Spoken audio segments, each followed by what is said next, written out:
La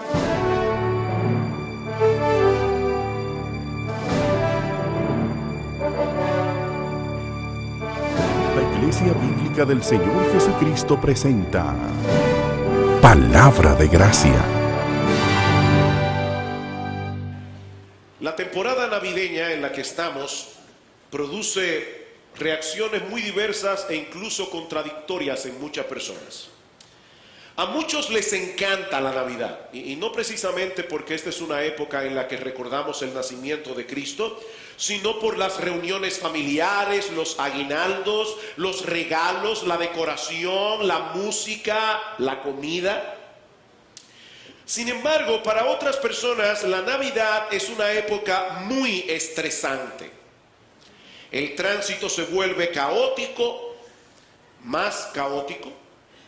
El hecho de tener que comprar tantos regalos para tanta gente puede resultar abrumador, aparte de que no todos tienen buenos recuerdos asociados con este tiempo. Y todavía hay un tercer grupo, y yo me imagino que muchos aquí pueden identificarse con este grupo, que pueden ser colocados en las dos categorías. Les encanta la Navidad y les estresa la Navidad al mismo tiempo. El punto es que esta es una época del año en la que nosotros necesitamos volver a enfocar nuestras mentes en aquello que realmente tiene valor, para no dejarnos arrastrar por el consumismo, por la ansiedad que suele despertarse en estos días. Una de las palabras que más se escuchan en diciembre al final del año es oferta. Hay tantas cosas en especial en estos días y tantos planes de pagos tan cómodos que pronto nos damos cuenta que el anhelado doble sueldo no es suficiente para comprar todo lo que quisiéramos o todo lo que creemos necesitar. Así que durante la temporada navideña nuestra codicia suele levantar peligrosamente la cabeza, y el único antídoto eficaz para luchar contra ella es volver a poner los ojos en aquel a quien la Navidad supuestamente recuerda, nuestro gran Dios y Salvador Jesucristo, porque todas las cosas que este mundo ofrece palidecen ante el brillo de su gloria. Y eso es precisamente lo que yo quisiera considerar con ustedes en esta mañana a la luz del pasaje de segundo de Crónicas, capítulo 9 que leímos hace un momento. Vayan conmigo una vez más al segundo libro de Crónicas, capítulo 9, leyendo esta semana en el plan de lectura. Aquellos que todavía están siguiendo el plan saben que creo que fue este lunes que tocó segundo de Crónicas, capítulo 9, y este pasaje llamó poderosamente mi atención. Y dado que solo me restan 2 predicaciones más antes de concluir el año, preferimos dejar en suspenso la serie de Eclesiastés para retomarla en enero y usar este domingo y el próximo, como ya dijo Marco, trayendo 2 mensajes independientes, aunque el mensaje de hoy, como quiera, está relacionado con Eclesiastés porque vamos a estar hablando acerca de Salomón. Versículo 1 una vez más.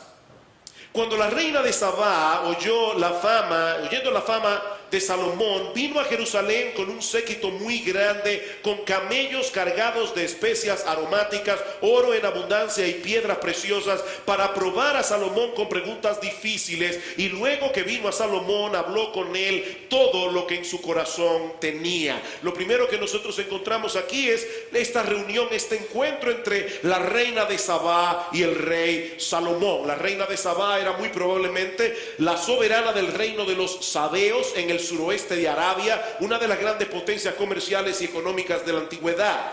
Y hay 2 cosas que este pasaje revela con respecto a la reina de Sabá. La primera es que era una mujer muy inteligente.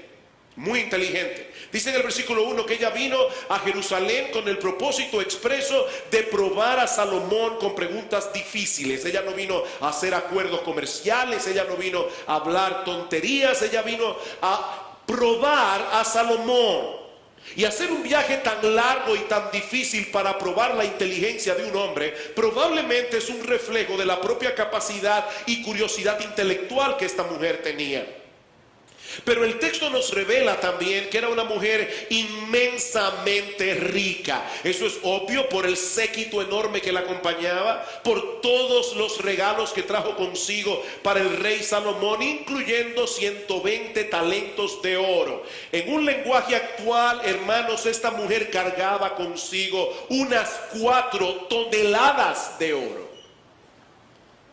Esta mujer era multimillonaria. De haber vivido en esta época, probablemente saldría todos los años en la portada de la revista Forbes, y todos sus movimientos estarían reseñados con fotografías en la revista Hola.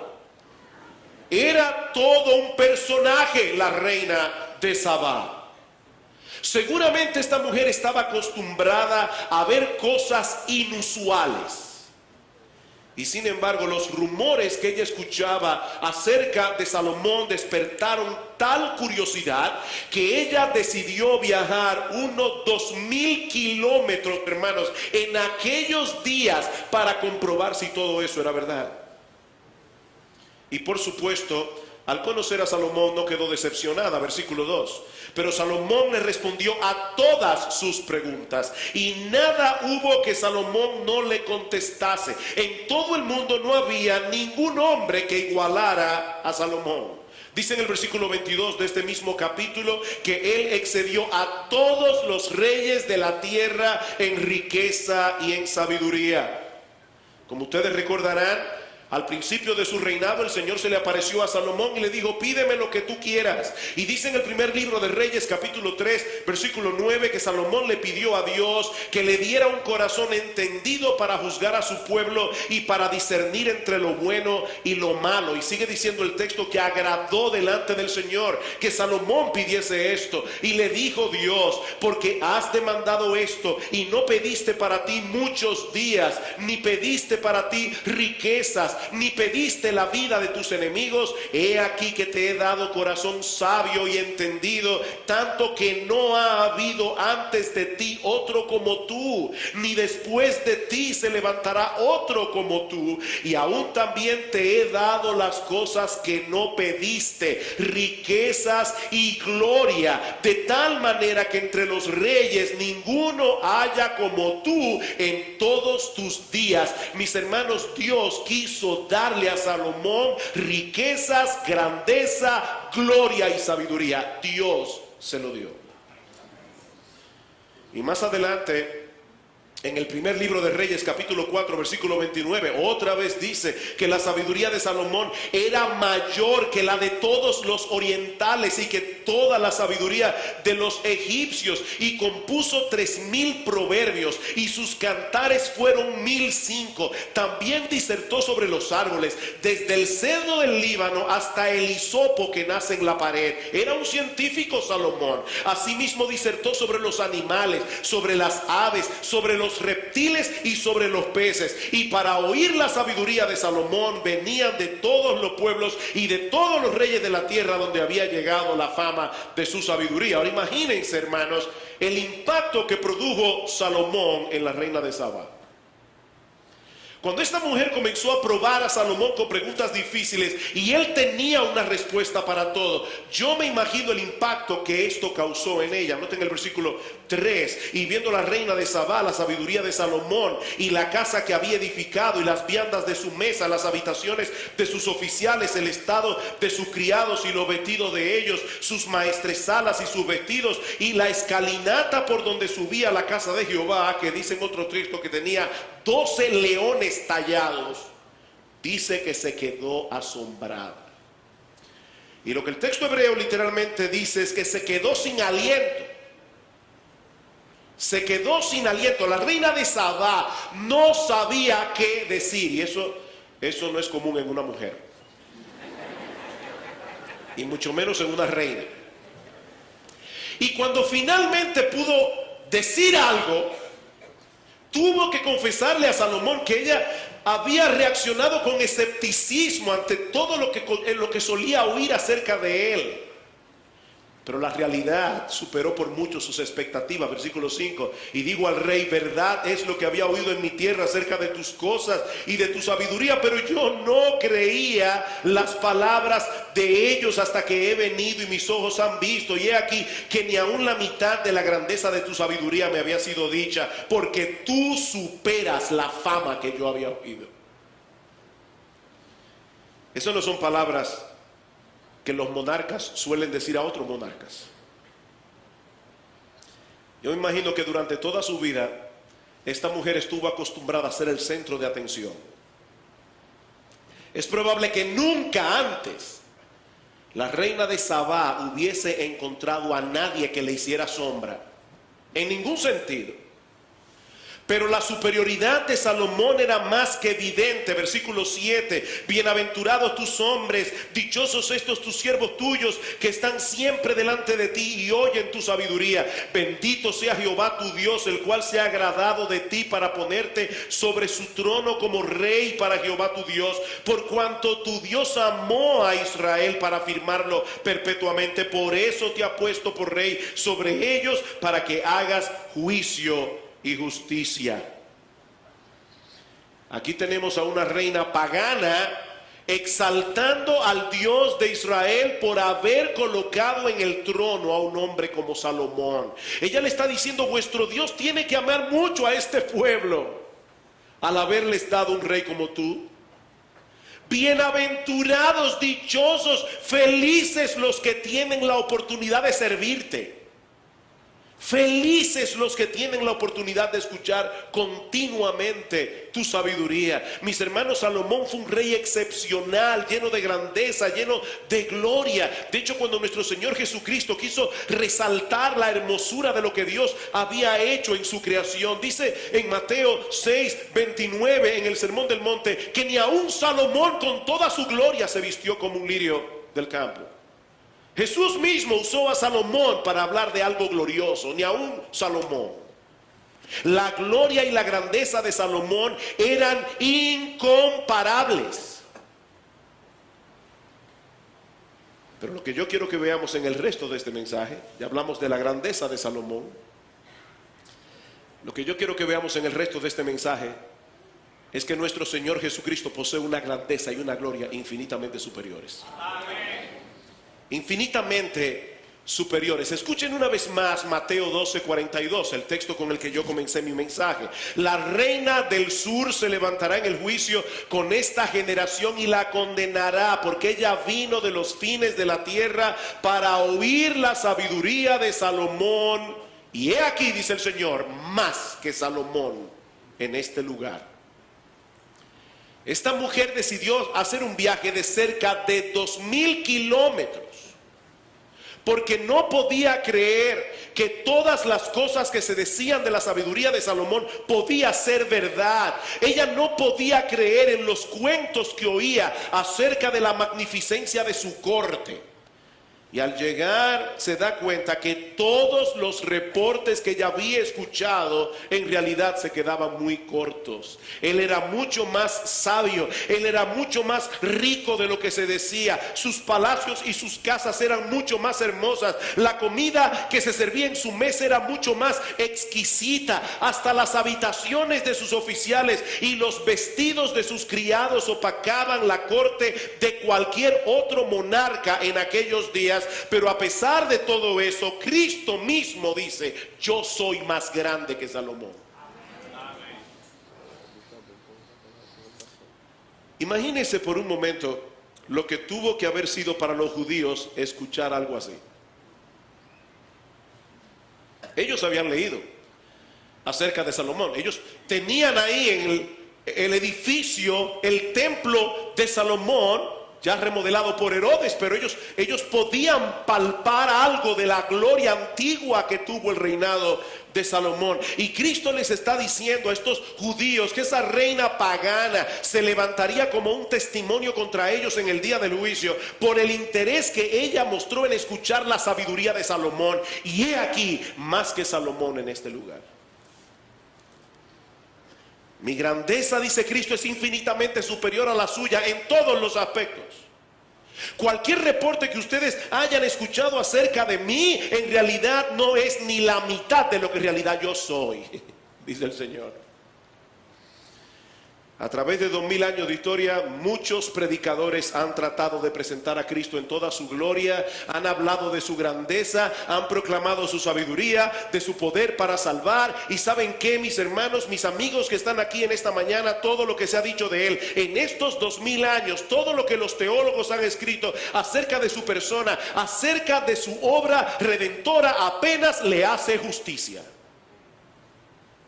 Miles de predicaciones acerca de Cristo, millones de páginas escritas, cientos de miles de himnos proclamando su gloria, proclamando su hermosura durante 20 siglos. Y a pesar de todo ese esfuerzo, mis amados hermanos, de Jesucristo no se ha dicho ni la mitad.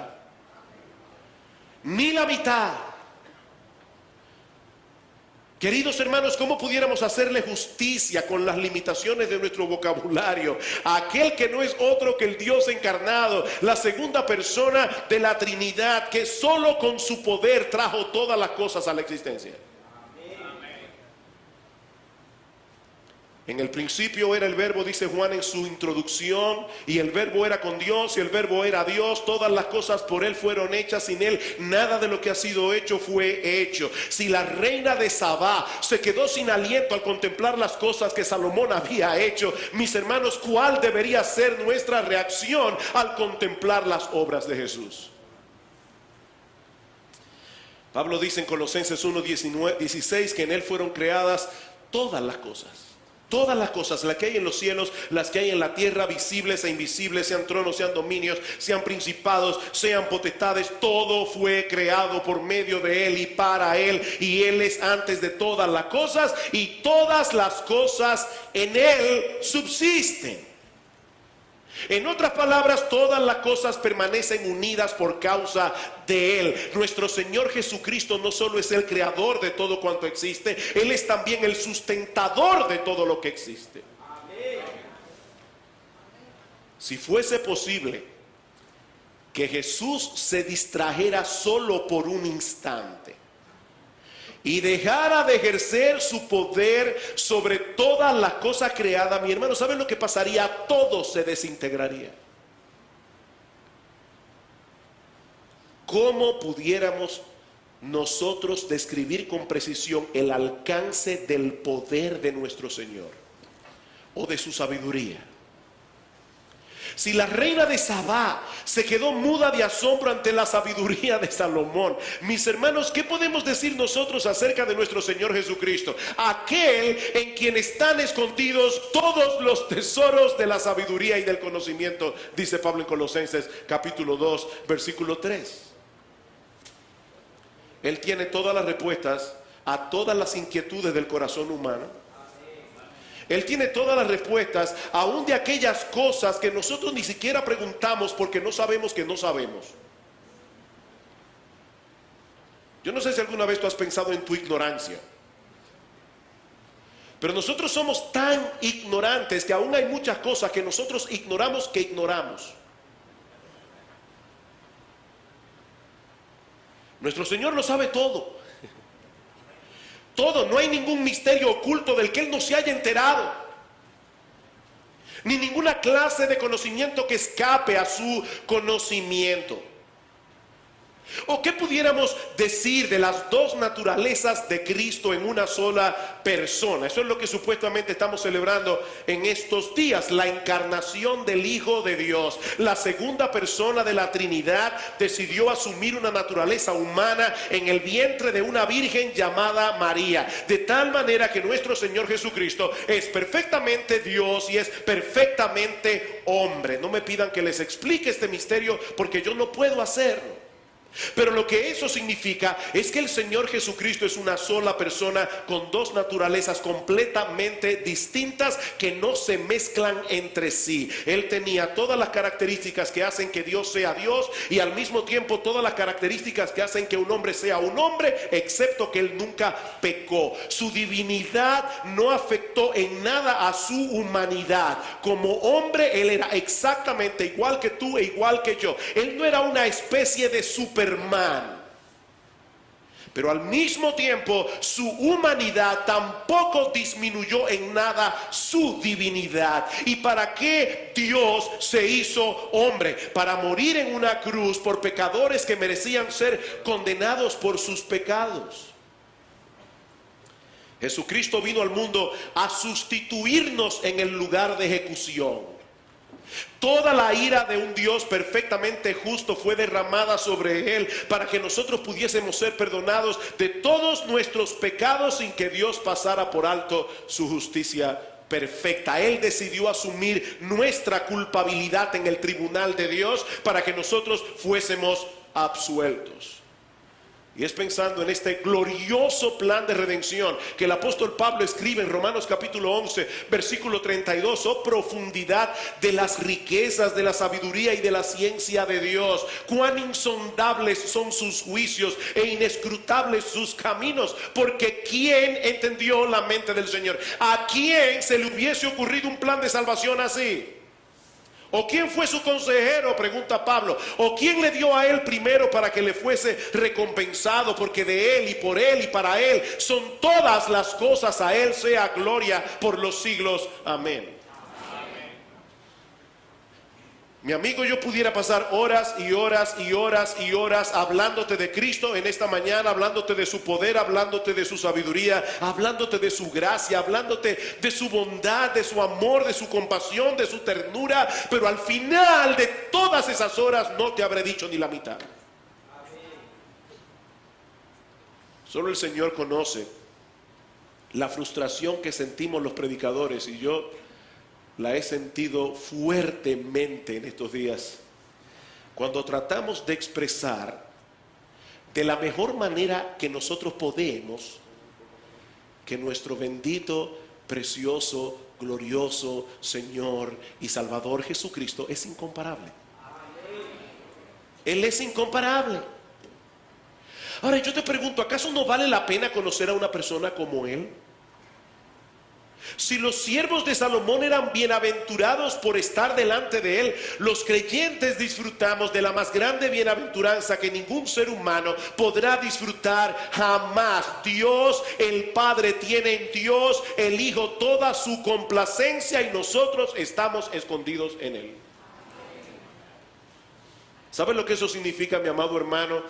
Mi amada hermana que estás aquí en esta mañana, eso significa que todas las bendiciones de Cristo son nuestras, porque nuestras vidas están escondidas en la suya. Estamos unidos a Él, estamos unidos con Él, con un vínculo indisoluble, con un vínculo eterno.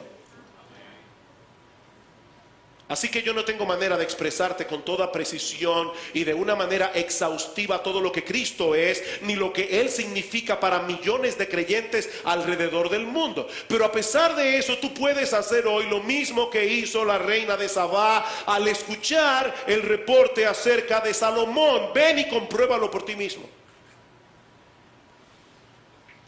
Ese fue el consejo que Felipe le dio a Natanael. ¿Recuerdan cuando Felipe le habló por primera vez de Jesús y Natanael le preguntó, ¿y de Nazaret puede salir algo bueno? Felipe le dijo, ven y ve. Ven y ve. Compruébalo por ti mismo. Mi amigo, cuando la reina de Sabá escuchó todo lo que se decía de Salomón, decidió hacer un viaje largo y dificultoso para comprobar si todo eso era cierto. Mi pregunta es, ¿acaso no es más urgente comprobar si todo lo que se dice de Jesús es verdad? Si Él es realmente el Dios encarnado que vino a morir por pecadores, entonces no existe ninguna otra cosa en el mundo que sea más digna de ser conocida, ni nada que sea más necesario. Tú puedes darte el lujo de no entender para nada la teoría de la relatividad de Einstein. Tú puedes darte el lujo de ignorar el teorema de Pitágoras. Pero algún día tú vas a estar en pie en el tribunal de Dios para dar cuenta de tu vida. Y lo que hará toda la diferencia es tu relación con Jesús. Escuchen una vez más las palabras de Mateo 12:42. La reina del sur se levantará en el juicio con esta generación y la condenará. porque ella vino de los fines de la tierra para oír la sabiduría de Salomón, y he aquí más que Salomón en este lugar. En aquel día muchos presentarán 1000 excusas para explicar por qué nunca se interesaron en conocer al Salvador de los pecadores. Pero la reina de Sabá estará también allí como una acusación silente contra todos ellos.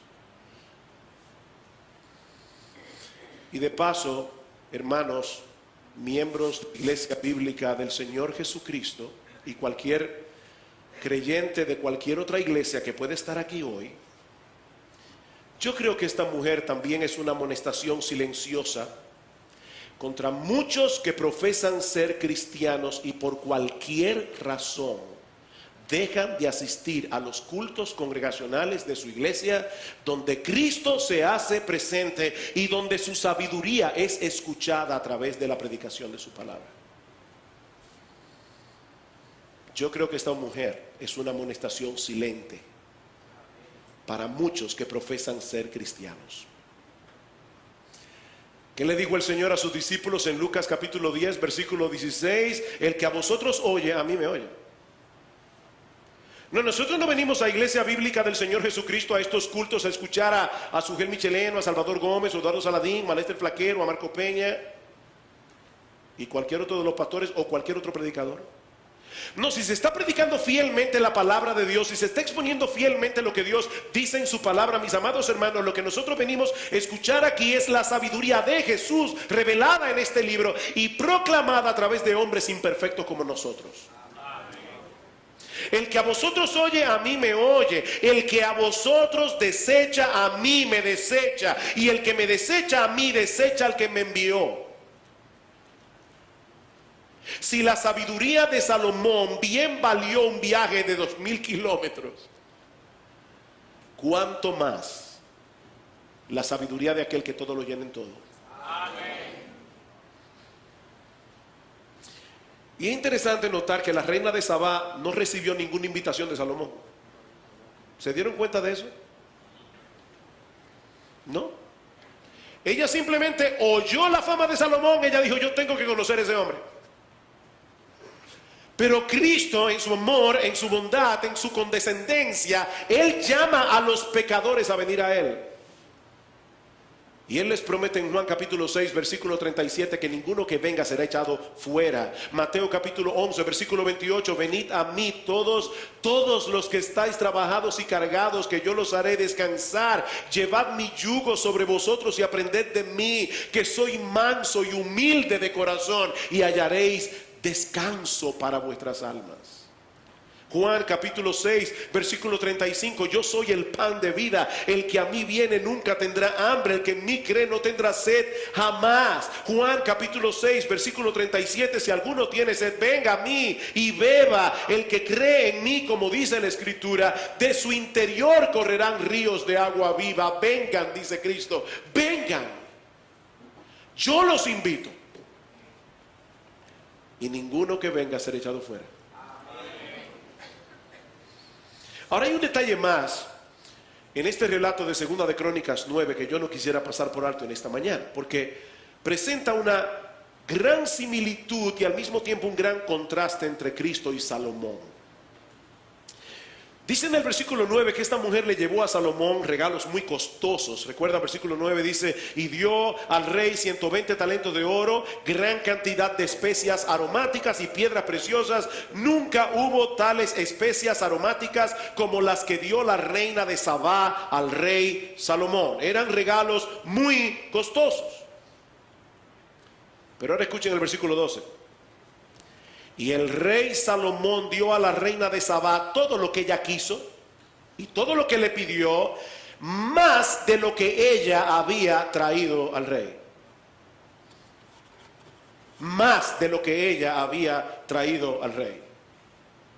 Es obvio que en esta visita la reina salió ganando. Todas sus preguntas fueron contestadas y sus riquezas fueron aumentadas. ¿Y saben qué? Algo más sorprendente ocurre cuando nosotros venimos a Cristo en arrepentimiento y fe, porque nosotros no venimos a Él con el equivalente de 120 talentos de oro, ni con gran cantidad de especias aromáticas o de piedras preciosas. No, mis amados hermanos, el intercambio entre nosotros y Cristo es completamente diferente, muy diferente.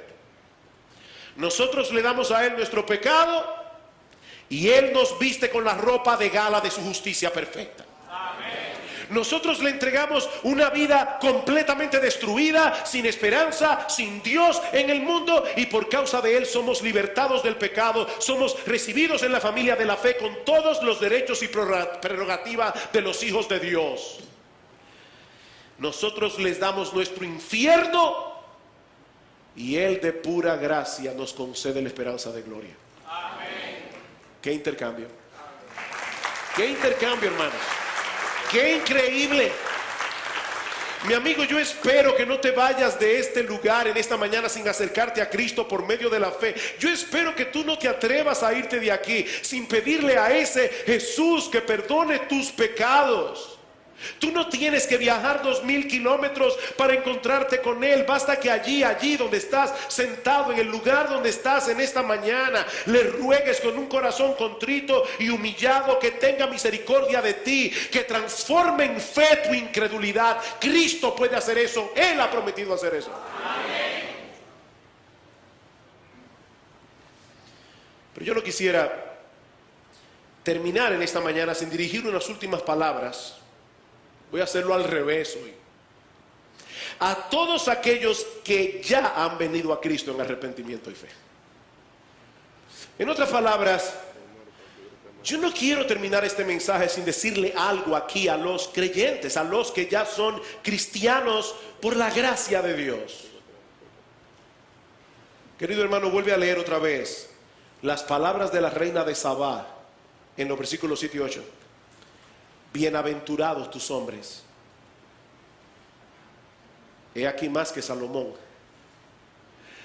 Bienaventurados tus hombres, dichosos estos siervos tuyos que están siempre delante de ti y oyen tu sabiduría. Bendito sea Jehová tu Dios, el cual se ha agradado de ti para ponerte sobre su trono como rey para Jehová tu Dios, por cuanto tu Dios amó a Israel para firmarlo perpetuamente. Por eso te ha puesto por rey sobre ellos, para que hagas juicio y justicia. Queridos hermanos, nuestro Dios nos amó desde antes de la fundación del mundo, y fue por ese amor que Él puso sobre nosotros a un rey como Jesús.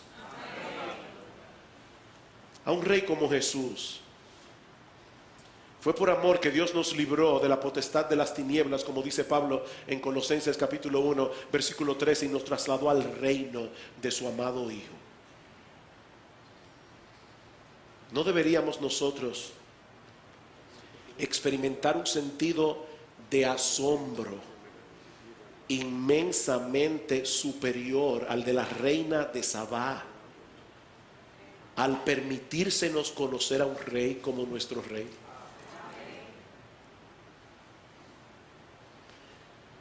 Hermanos, ¿acaso hay alguna carencia de las cosas de este mundo que pueda robarnos la bienaventuranza de conocer a Cristo, de tenerle como nuestro Señor y Salvador, de escuchar su sabiduría a través de la lectura de su palabra, a través de un consejo bíblico, a través de la predicación en la iglesia? Sí, cuando comenzamos a hacer cálculos, yo sé que a muchos el doble sueldo no le va a dar. Y cuando abren los periódicos y ven todas esas cosas en oferta, a la feria de las vanidades, el corazón comienza a agitarse dentro de uno. Pero mis amados hermanos, Jesús es infinitamente superior a lo que a ti te hace falta. Jesús es superior. Queridos hermanos, en el mundo entero no hay ningún grupo de personas más privilegiadas que nosotros, porque no hay ningún grupo de personas en el mundo que tenga un Salvador como el nuestro. No lo hay. No lo hay. Permítame concluir citando estas palabras pronunciadas por el doctor Shadrach Lockridge. Él estaba en una conferencia ya a punto de morir. De hecho, pocos días después de haber pronunciado lo que yo voy a leer ahora, este hombre partió a la presencia del Señor, y alguien distinguió al doctor Lockridge en la multitud y le pidió improvisadamente que dijera unas palabras de oración para iniciar la conferencia. Por causa del tiempo yo no puedo leer la cita completa, pero espero, mis hermanos, que este retrato de nuestro Señor Jesucristo pueda suplir de alguna manera lo que yo no pude expresar adecuadamente por mi deficiencia. Dice Lockridge: la Biblia dice que mi rey es el rey de los judíos. Él es el rey de Israel. Él es el rey de justicia. Él es el rey de los siglos. Él es el rey de los cielos. Él es el rey de gloria. Él es el rey de los reyes. Él es el Señor de los señores. Este es mi rey. Me pregunto, ¿lo conoces? Mi rey es un rey soberano. No hay manera de medir su amor ilimitado. Él es perdurablemente fuerte. Él es totalmente sincero. Él es eternamente firme. Es inmortalmente lleno de gracia. Es imperialmente poderoso, es imparcialmente misericordioso. Él es el mayor fenómeno que ha cruzado el horizonte de este mundo. Él es el Hijo de Dios. Él es el Salvador de los pecadores. Él es la pieza central de la civilización. Él es incomparable. Él no tiene precedentes. Es la idea más elevada de la literatura. Es la más alta personalidad en la filosofía. Él es la doctrina fundamental de la verdadera teología. El único calificado para ser el Salvador todo suficiente. Y yo me pregunto, ¿lo conoces? Él suple la fortaleza de los débiles. Él está disponible para los tentados y los afligidos. Él se compadece y salva. Él fortalece y sostiene. Él guarda y guía. Él sana a los enfermos. Él limpia a los leprosos. Él perdona a los pecadores. Él absuelve a los deudores. Él liberta a los cautivos. Él defiende a los débiles. Él bendice a los jóvenes. Él sirve a los desafortunados. Él guarda a los ancianos. Él recompensa a los diligentes. Él embellece a los humildes. Él es la clave del conocimiento. Él es la fuente de la sabiduría. Él es la entrada a la libertad. Él es el sendero hacia la paz. Él es el camino de justicia. Es la autopista hacia la santidad. Él es la puerta a la gloria. Su vida es incomparable. Su bondad es ilimitada. Su misericordia es eterna. Su amor nunca cambia. Su palabra nos basta. Su gracia es suficiente. Su reino es justo. Su yugo es fácil y ligera su carga. Me gustaría describírtelo, pero Él es indescriptible. Él es incomprensible. Él es invencible, es irresistible. Puedes sacarlo de tu mente, no te lo puedes quitar de las manos, no puedes sobrevivir sin Él y no puedes vivir sin Él.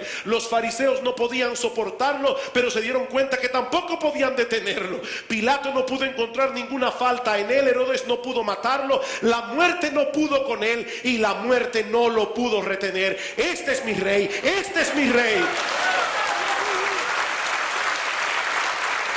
Y es a ese Jesús, mis amados hermanos, que nosotros venimos a exaltar, bendecir y glorificar cada primer día de la semana. Gloria sean dadas a nuestro bendito, precioso Señor y Salvador Jesucristo.